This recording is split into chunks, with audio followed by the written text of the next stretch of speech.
Hello friends, તૃષાની રસોઈમાં તમારું સ્વાગત છે।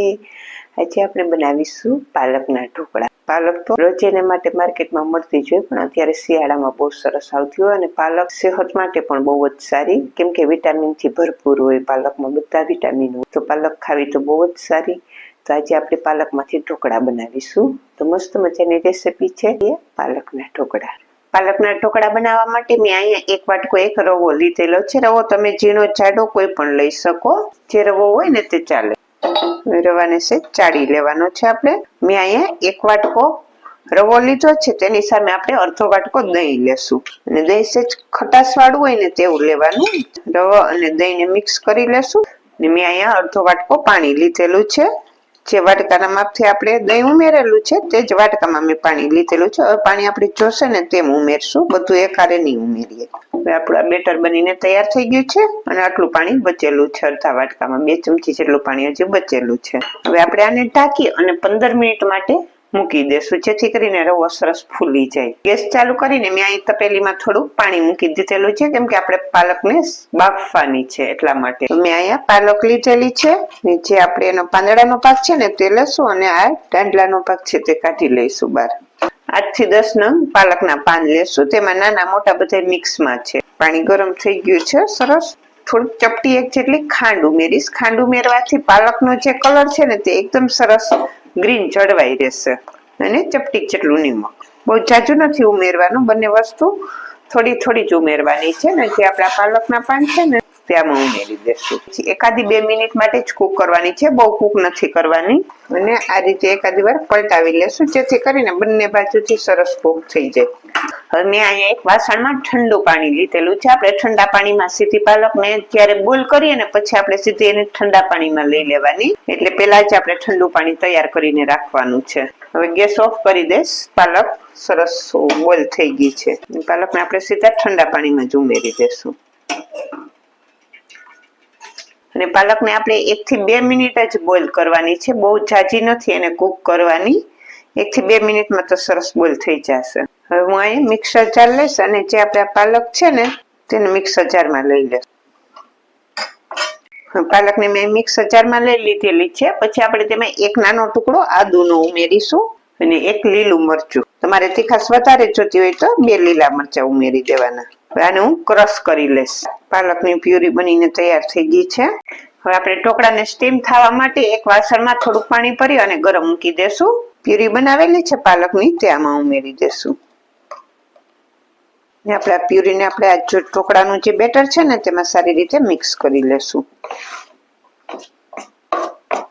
એકદમ મસ્ત એનો જો ગ્રીન કલર કેવો સરસ આવી ગયો। આપણે એમાં સેજ ખાંડના 2 દાણા ઉમેરેલા ને તેનાથી ગ્રીન કલર સરસ આવી જશે। મસ્ત મજાનું આપણું આ ગ્રીન કલરનું બેટર બનીને તૈયાર થઈ ગયું છે। આમાં હું અડધી ચમચી જેટલું નિમક નાખીશ, સ્વાદ પ્રમાણે તમારે નાખવાનું। નિમકને આમાં મિક્સ કરી લઈશું સારી રીતે। મેં અત્યારે અડધી ચમચી ઉમેરેલું છે, તમને એવું લાગે તો તમે પાછું પણ ઉમેરી શકો, એકવાર ચેક કરી લેવાનું, ઘટે તો પાછું ઉમેરવાનું। હવે આપણે ઢોકળાનું બેટર ઉમેરવા માટે આ રીતના મેં એક ડબ્બો લીધેલો છે, તેને તેલથી ગ્રીસ કરી લઈશ। તમે ડબ્બો, પ્લેટ કોઈ પણ વસ્તુ લઈ શકો।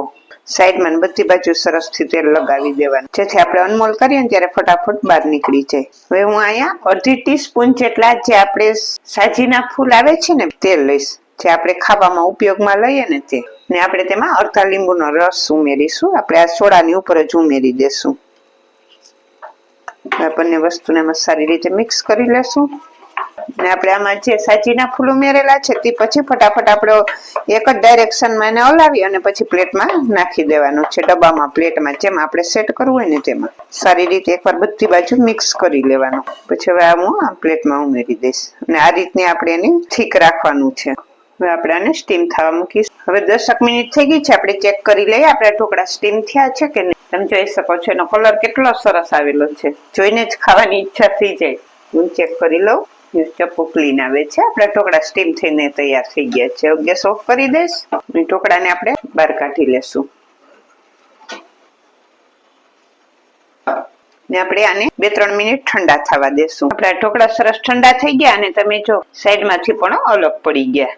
હવે આપણે આને સીધા સર્વિંગ પ્લેટ જ લેશું, સીધા સર્વ જ કરીશું। આ રીતે ઉપર પ્લેટ મૂકી અને આમ ઊંધું વાળી દે અને આપણે આને વ્યક્તિ ઊંચું લઈ લેશું. અને તમે જો કેટલા સરસ સ્પંજી ઢોકળા થયા છે આપણા, એકદમ સરસ ફૂલેલા. અને આપણે એને પ્લેટમાં લઈ લેશું અને આને હું કટ કરી લઉં. હવે આપણા ઢોકળા બનીને તૈયાર થઈ ગયા છે. આપણે આના માટે વઘાર બનાવીશું. ગેસ ચાલુ કરી અને હું વઘારીયું મૂકીશ ને આપણે એમાં 3 ચમચી જેટલું તેલ ઉમેરીશું.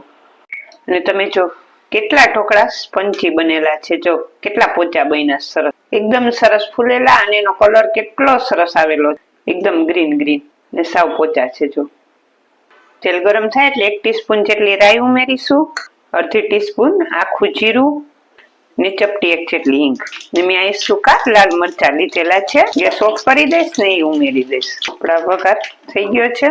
જે આપણે વઘાર કરેલો છે ને તે આપણે આ ઢોકળા ઉપર ઉમેરી દઈશું. ને આમાં ઉપરથી હું લાલ મરચું પાવડર ઉમેરીશ. તો મસ્ત મજાના એકદમ સરસ ટેસ્ટી એવા પાલકના ઢોકળા બનીને તૈયાર થઈ ગયા છે.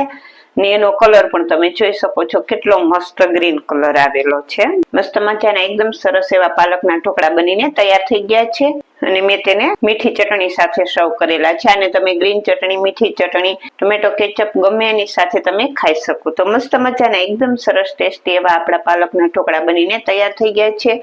અને ફટાફટ બની પણ જાય. તમે બાળકોને લંચ બોક્સમાં પણ આપી શકો. પાલકમાં બધા વિટામિન, આયર્ન બધું હોય, તો તમે બાળકોને લંચ બોક્સમાં આપી શકો. સવારે મોર્નિંગમાં બનાવી શકો, સાંજે ડિનરમાં પણ તમે લઈ શકો. તેવા મસ્ત મજાના પાલકના ઢોકળા બનીને તૈયાર થઈ ગયા છે. આજના આ પાલકના ઢોકળાની રેસીપી તમને સારી લાગે તો એક લાઈક કરી દેજો, તમારા ફ્રેન્ડ સર્કલમાં શેર કરી દેજો અને ચેનલને સબસ્ક્રાઇબ કરી દેજો.